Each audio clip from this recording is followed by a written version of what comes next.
1.5 kilo அளவில் ஒரு சிக்கனை வாங்கி அந்த சிக்கனில் லெக்கை மட்டும் 4 பீஸ் எடுத்துருங்க. இப்படி ஸ்லிட் போட்டுக்கோங்க. ஸ்லிட் போட்டு ஓட்டை போட்டுக்கோங்க. இப்படி கத்தியை வச்சு லேசாக குத்தி ஓட்டை போட்டுக்கோங்க. ரொம்ப கொத்துக்கறி பண்ணிடாதீங்க.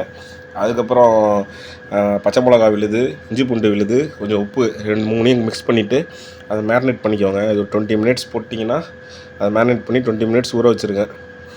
ஊற வச்சுட்டிங்கன்னா அப்போ வந்து அந்த உப்பு அந்த ஃப்ளேவர் வந்து உள்ளே இறங்கிடும். அதுக்கப்புறம் ஒரு பாத்திரத்தில் எண்ணெய், காஷ்மீர் சில்லி பவுட்ரு, கொஞ்சம் கரம் மசாலா, கொஞ்சம் மஞ்சள்தூள், கொஞ்சம் உப்பு. ஏற்கனவே அதில் உப்பு போட்டிருக்கோம். அதுக்கு தகுந்த மாதிரி பார்த்து போட்டுக்கோங்க.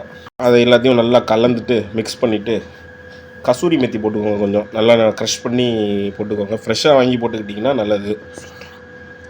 தயிர் 1/2 கப்பு, இஞ்சி பூண்டு விழுது எல்லாத்தையும் போட்டு நல்லா மிக்ஸ் பண்ணிக்கோங்க. பண்ணிங்கன்னா ஒரு 6 மணி நேரம்லேருந்து 8 மணி நேரம் ஊற வச்சிங்கன்னா நல்லது.